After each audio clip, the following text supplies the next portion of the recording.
물을 마셨네요. 오늘 저희가 예레미야서 31장 말씀을 함께 나누는데, 오늘 이 본문의 말씀은 우리 생명의 삶 교재에 나와 있는 오늘의 본문 말씀인데, 저와 여러분들 함께 말씀을 나누셔서 저희가 계속해서 우리 일정 기간 동안에는 금요일 본문을 가지고 여러분들 혹은 주중에 또 하나님이 저에게 주신 말씀이 있으면 이 본문 안에서 말씀을 나누려고 합니다. 지금 목자님들께서 저와 같이 계속 2주 정도 되셨어요. 그래서 줌으로도 저녁마다도 오늘은 아침에 미팅을 하셨고 계속 이 말씀을 가지고 본문을 함께 나누고 있고요. 저희가 10월달 되어도 우리 묵상하시는 분들이 금요일 날은 제가 특별히 이 금요일 본문이나 아니면 또 우리 그 주중에 있는 본문 중에서 여러분들에게 유익이 될 만한 또 하나님이 저희들에게 주신 말씀을 가지고 당분간 좀 말씀을 나눠서 이 묵상할 때 저희가 좀 스텝을 같이 맞춰 나가려고 합니다. 오늘 그래서 오늘 31장을 함께 말씀을 나누려고 하는데요. 이 예레미야서 31장의 배경을 조금 설명을 드리면, 방구석 성경과회 때 저희가 한창 이야기를 했지만 북이스라엘과 남유다가 하나님 앞에 범죄함 때문에 바벨론으로 포로로 잡혀가죠. 그래서 오늘 이 예레미야서의 상황은 이미 포로로 잡혀간 그런 상황입니다. 그래서 고생을 하죠. 고생하다가 70년 정도의 시간이 되고 나서 하나님이 그들을 다시 원래 본토 땅으로 데리고 가십니다. 귀환을 시켜주시는 거죠. 근데 귀환이 있기 전에 하나님의 예언의 말씀들을 선지자들에게 주셨고, 이 예언자들과 선지자들이 하나님 말씀을 대언해요. 그래서 예레미야도 오늘 말씀을 통해서 이제 우리는 돌아가게 될 것이다 라는 그 하나님의 말씀을 선포하는 장면이 바로 오늘 31장의 말씀입니다. 예레미야가 이제 포로 생활이 끝날 거다라는 하나님의 어떤 말씀, 하나님의 음성을 듣고 이것에 대해서 백성들에게 알려주는 내용인데, 저희가 어떠한 내용이 있는지 좀 살펴보기 원합니다. 먼저 1절의 말씀을 좀 보실까요? 1절 말씀에 보시면 한 번 더 제가 읽을게요. 여호와의 말씀이니라. 그때 내가 이스라엘 모든 종족의 하나님이 되고 그들은 내 백성이 되리라 라고 이야기합니다. 자, 1절 말씀은요 굉장히 중요한 말씀입니다. 왜냐하면 1절 말씀은 하나님의 최종 목표를 우리 가운데 암시해 주고, 암시가 아니죠, 사실 우리 가운데 제시해 주고 있는 겁니다. 결국은 하나님이 하시고자 하는 것이 무슨 일인가, 때로는 징계도 주시고 축복도 주시고 여러 가지 일들을 하시지만 결국 하나님이 하시고자 하는 일이 무엇인가를 나타내는 것이 바로 이 1절 말씀이에요. 1절 말씀 후반부에 보세요. 하나님이 내가 이스라엘 모든 종족의 하나님이 되고 그들은 내 백성이 되리라 라는 말입니다. 여러분, 이 말은 우리 출애굽기에도 나오고 신명기에도 나오고 계속해서 우리 방구석 성경과의 때도 우리 역사서에서도 계속 나왔던 반복되는 하나님의 말씀이에요. 나는 그들의 하나님이 되겠다. 그리고 그들은 내 백성이 되겠다. 내가 케어하는 그런 백성이 되겠다라는 거예요. 이거를 저희가 뭐라고 표현하냐면, 제가 몇 번 말씀을 드렸던 기억이 있는데, 이것은 무조건적 언약이다라고 이야기합니다. 자, 언약은 약속이잖아요. 약속인데 조건 없는 언약이라는 거예요. 무조건, unconditional이라는 거죠. 어떤 일이 발생하더라도 지켜지는 언약이 바로 이 무조건적인 언약이다라는 거예요. 상황에 상관없어요. 어떤 상황이 되든지 약속은 변하지 않는 거. 이것이 바로 무조건적인 언약. 하나님이 예레미야에게 오늘 본문 말씀 통해서 이것을 말씀하고 있는 겁니다. 제가 조금 더 이 무조건적인 언약에 대해서 좀 이해하기 쉽게 설명을 드리겠어요. 여러분, 자녀를 키우실 때 그런 경험이 있으실지 모르겠습니다. 만약에 아이들하고 공부를 좀 더 열심히 하게 챌린지하기 위해서 딜을 하는 거죠. 네가 만약에 이번에 올 A를 맞거나 반에서 1등을 한다면 랩탑을 사줄 거야. 너가 좋아하는 아이폰을 사줄게. 이런 딜을 하잖아요. 이거는 조건적인 약속입니다. 조건적인 언약이죠. 왜냐하면 1등을 꼭 해야만 이루어지는 약속이죠. 아니면 올 A를 맞아야만 엄마 아빠가 아이폰을 사주는 거죠. 조건적인 언약이라는 거예요. 근데 만약에 여러분들 그런 일이 있으면 안 되겠지만 집에 불이 났어요. 불이 나서 2층에 있다가 이제 불이 막 나니까 막 1층으로 도망 내려가야 되는데, 도망가다가 복도에서 자녀를 만납니다.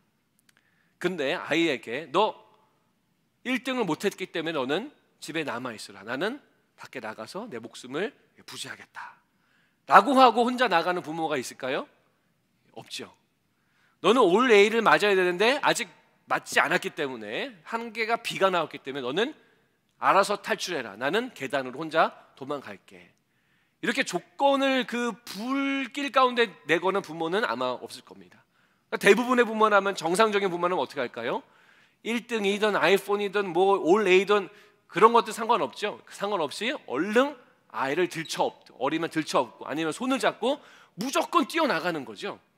이게 바로 무조건적인 부모 관계다라는 거예요. 하나님이 우리 가운데 주시는 것도 바로 이런 겁니다. 언약인데 때로는 조건을 우리 가운데 주세요.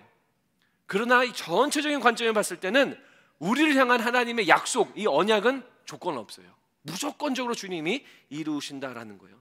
때로는 혼내시죠, 때로는 징계하시죠. 그렇지만 변치 않는 그 약속이 꼭 있다라는 거예요. 절대로 우리를 버리시지 않는 그 약속이 있다라는 거예요. 이 무조건적인 언약은 우리 가운데, 이스라엘 백성과 그리고 우리 가운데 하나님이 해주시는 그런 약속이다라는 거예요. 그래서 바벨론 지금 포로로 끌려가 있는 상황이에요. 70년 여기서 보내야 되는데 그거조차도 일종의 하나님의 컨트롤 안에서 일종의 허락해 주신 거예요. 하나님 그들 완전히 그냥 버려버리시고 그냥 족보에서 지워버리시는 그런 하나님이 아니라 일종의 허락하신 거죠. 징계를 주신 거예요. 그거의 최종 목적은 뭐라고요? 나는 그들의 하나님이 되고 너네들은 내 아들 내 딸이 되는 것, 내 백성이 되는 것. 이것이 바로 하나님의 최종 목적이다라는 겁니다.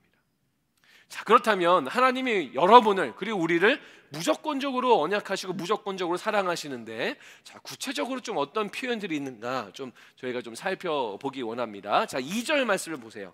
2절 말씀에 보시면 다 같이 읽으실까요? 시작.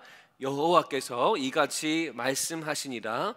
칼에서 벗어난 백성이 광야에서 은혜를 입었나니 곧 내가 이스라엘로 안식을 얻게 하러 갈 때라 라는 겁니다. 자, 여기 무슨 내용을 예레미야를 통해서 하나님이 말씀하고 계시냐면 뭡니까? 이스라엘 백성이 광야에서 은혜를 입었다라는 그 옛날 이야기죠. 출애굽 시절의 이야기를 다시 브링업하고 계시는 겁니다. 하나님이 광야에서 이들에게 은혜를 주시고 안식을 주셨어요. 오늘 말씀에도 안식을 주셨다고 하는데, 자, 이유가 뭘까요? 하나님이 왜 이스라엘 백성들이 광야로 나왔을 때 그들에게 은혜 주시고 안식 주시고 또 만나 매출하게 공급해 주시고 또 마라의 쓴물 단물 사건 주시면서 또 먹을 것도 공급해 주시고 왜 그러셨을까요? 그 근거가 뭘까요? 그 근거는 이스라엘 백성들이 애굽 땅에 있을 때 그 이방신을 섬기지 아니하고 하나님만을 온전히 섬기는 백성이었기 때문이 아닙니다. 그들은 그렇게 못했어요.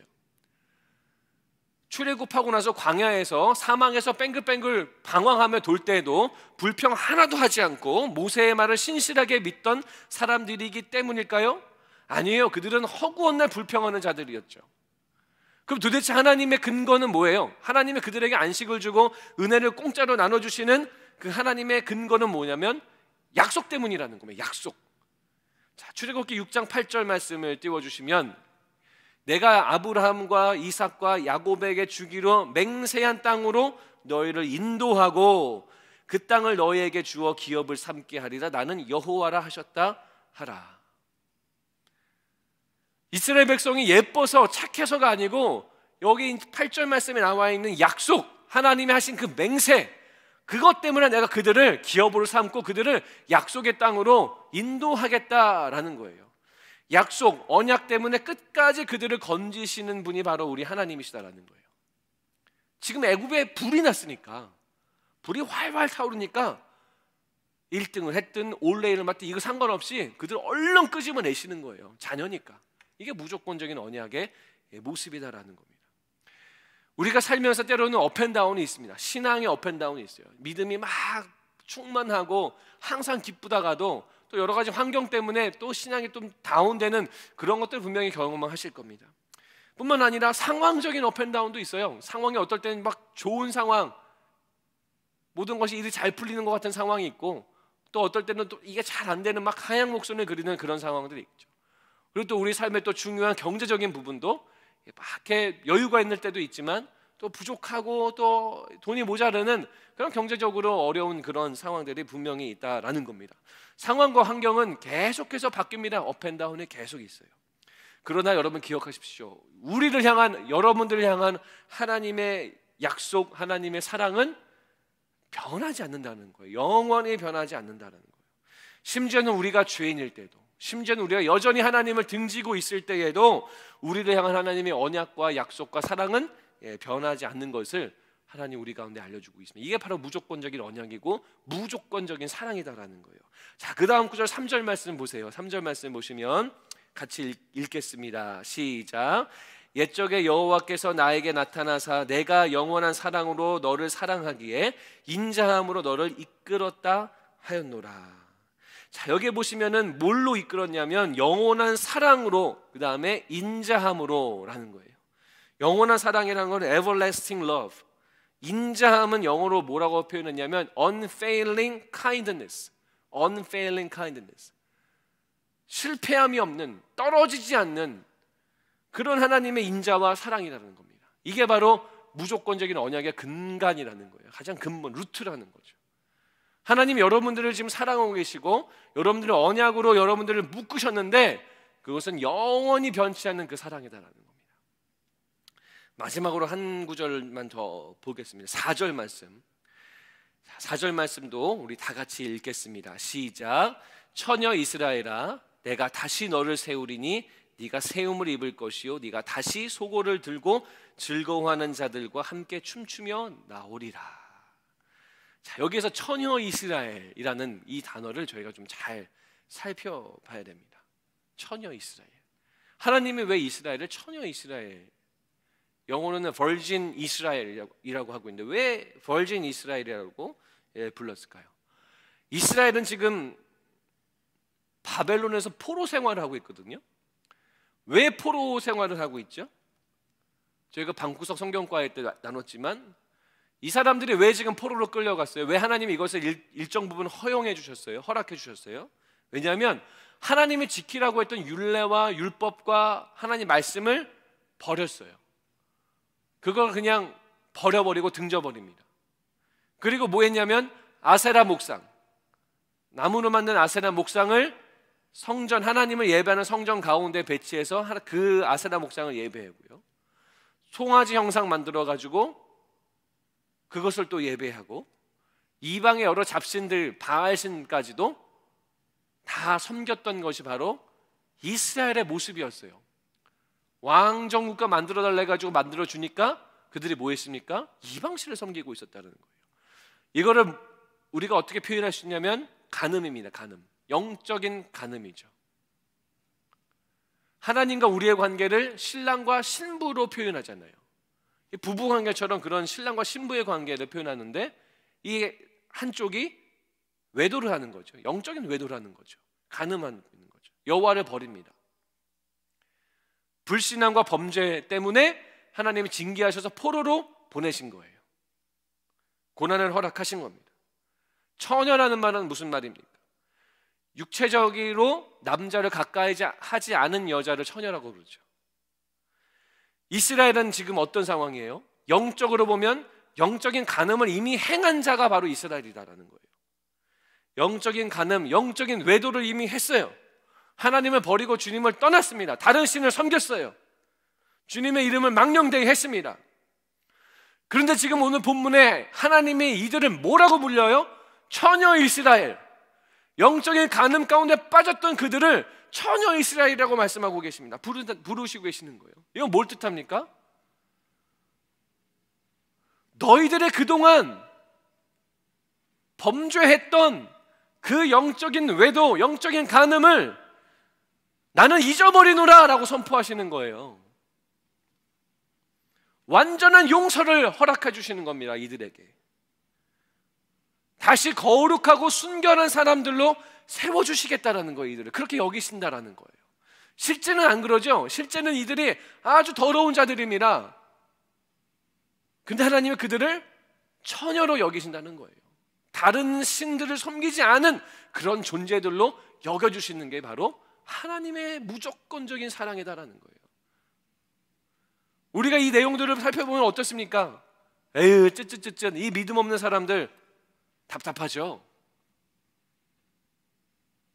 쌤통이네, 너네 벌 좀 받아야 돼, 이렇게 생각할 수 있지만 하나님의 사랑의 눈길은 뭡니까? 그들을 처녀 이스라엘, 내가 너희들의 그 범죄를 다 말같이 씻기고 하나도 기억하지 않겠다.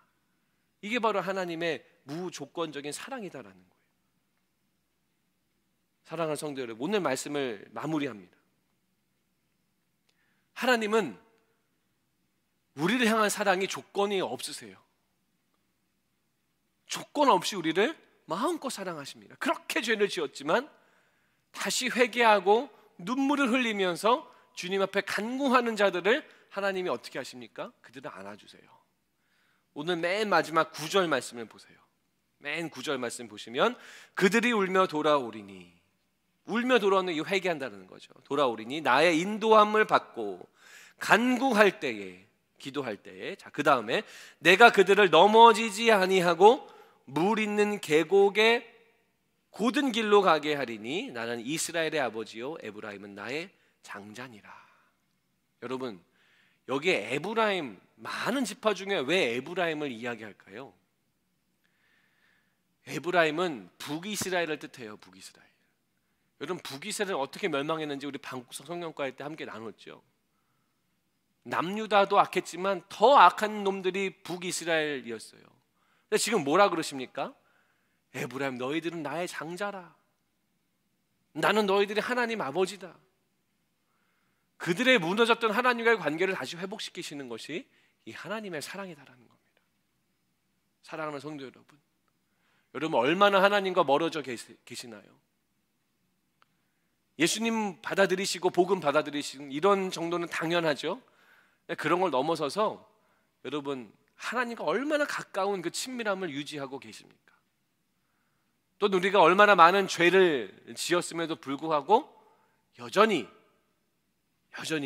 회개하지 아니하고 주님께 돌아가지 않는 그런 우리들의 모습을 여러분 돌아보는 우리가 되었으면 좋겠습니다. 제가 이번 주에는 줌으로 매일같이 우리 목자님들을 만났습니다. 우리 만나서 우리가 이제 다음 달에는 우리 성도님들도 함께 하겠지만 우리 목자님들 특별히 묵상의 내용도 함께 나누고 또 은혜 받는 시간들이 있었어요. 그 내용들 중에서 많은 내용들이 뭐였냐면, 물론 이제 묵상을 계속 하신 분도 계셔서 잘 하시는 분들도 계시지만 또 오랫동안 또 쉬었기 때문에 조금 아직 어색한 또 불편한 그런 시간들을 보내고 계시는 분도 계십니다. 그러나 전체적으로 어떠한 내용들을 함께 나눌 수 있었냐면, 그동안 내가 너무나 많이 하나님과 멀어져 있다가 주님과 더 가까워지는 그런 귀한 시간이 됩니다라는 그런 고백을 하시는 분들이 참 많이 있어서 제가 얼마나 감사했는지 모릅니다. 묵상을 통해서 하나님과 더 가까워지는 거죠. 묵상만이 그렇습니까? 아니요. 예배, 오늘 지금 드리고 계신 예배, 기도 생활, 찬송, 많은 채널이 있습니다. 여러분, 이걸 통해서 우리가 정말로 사랑하시는 그 하나님의 사랑을 여러분 받아들이시고 그 사랑을 누리시며 살아가시기를 주의 이름으로 축원합니다.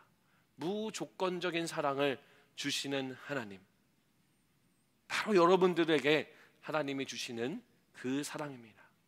이 사랑을 받아들이시고 이 사랑을 마음껏 누리시는 그런 귀한 은혜가 있기를 주의 이름으로 축원합니다. 이 시간에 저희가 함께